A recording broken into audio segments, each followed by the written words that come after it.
Assalamualaikum warahmatullahi wabarakatuh. Di sini saya akan menjelaskan teori agensi dan teori signaling. Teori agensi menurut Jensen and McLean menyatakan bahwa hubungan keagenan timbul karena adanya kontrak antara prinsipal dan agen dan mendelegasikan beberapa wewenang pengambilan keputusan kepada agen. Manajemen merupakan pihak yang dikontrak oleh pemegang saham untuk bekerja demi kepentingan pemegang saham.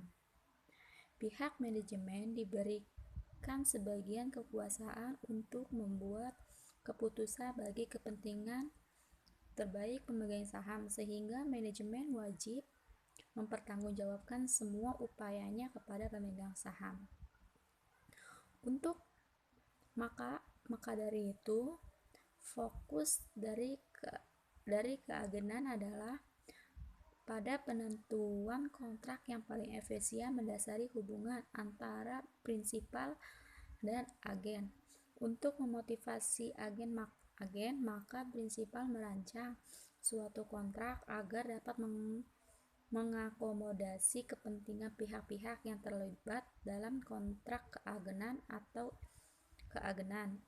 Kontrak yang efisien adalah kontrak yang memenuhi dua faktor, yaitu yang pertama, agen prinsipal memiliki informasi yang simetris, artinya baik agen maupun majikan memiliki kualitas dan jumlah informasi yang sama, sehingga tidak terdapat informasi tersembunyi yang dapat digunakan untuk keuntungan dirinya sendiri. Yang kedua, risiko yang dipikul agen berkaitan dengan imbal jasanya adalah kecil, yang berarti agen mempunyai kepastian yang tidak mengenai imbalan yang diterima.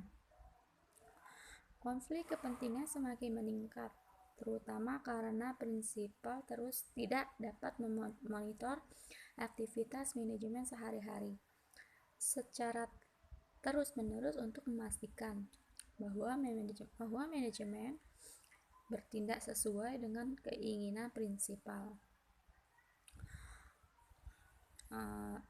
Menurut Hadi Prajitno, agensi konflik dapat memicu timbulnya biaya-biaya keagenan seperti biaya pemantauan, biaya pengikatan, dan kerugian residual yang seharusnya tidak terjadi bila perusahaan dikelola oleh pemiliknya sendiri. Penjelasan masing-masing biaya keagenan terdiri dari 3. Yang pertama, biaya monitoring. Biaya monitoring ini dikeluarkan oleh prinsipal. Biaya pengukuran dan evaluasi kinerja agen, biaya perencanaan dan penerapan indeksi kompetensi manajer. Yang kedua, biaya bonding yang ditanggung oleh agen. Manfaat bagi manajer dalam kaitan dengan uang dan tidak terkait uang.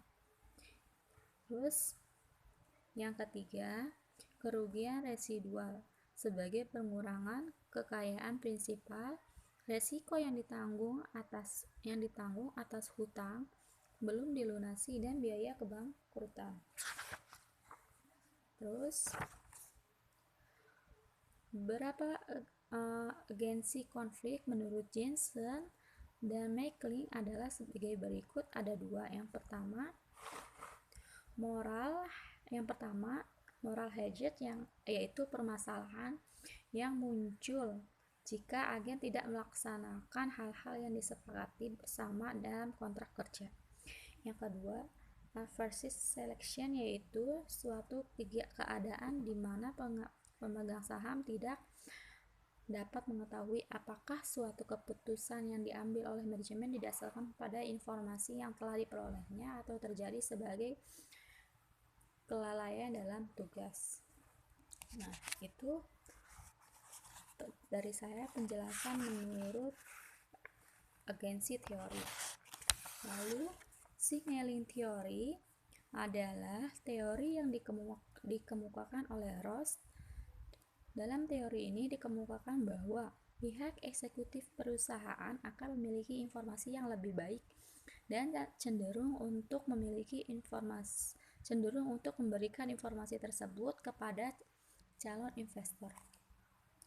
Informasi merupakan alat penting bagi para pembisnis maupun investor. Melalui informasi dapat diketahui gambaran mengenai keadaan perusahaan baik saat ini, masa lalu, atau prospek masa depan. Perusahaan informasi yang relevan, akurat, tepat waktu, dan lengkap.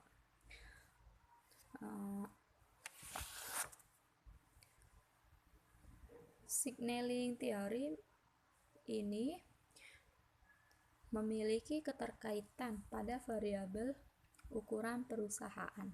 Perusahaan besar menunjukkan perusahaan yang mengalami perkembangan sehingga akan memberikan sinyal baik kepada pihak perusahaan seperti para investor yang memberikan respon positif dan perusahaan tersebut. Signaling teori juga memiliki keterkaitan pada variabel profitabilitas, yaitu ketika perusahaan dengan tingkat profitabilitas tinggi akan menggunakan informasi keuangannya untuk mengirim sinyal kepada pasar. Sedangkan keterkaitan signaling theory dengan variabel human research accounting disclosure, yaitu ketika mendapatkan respon pasar yang baik, perusahaan memberikan sinyal berupa mengungkapkan informasi yang lebih luas termasuk mengungkap akuntansi sumber daya manusia. Oke, dari itu saja penjelasan saya. Sekian dan terima kasih. Wassalamualaikum warahmatullahi wabarakatuh.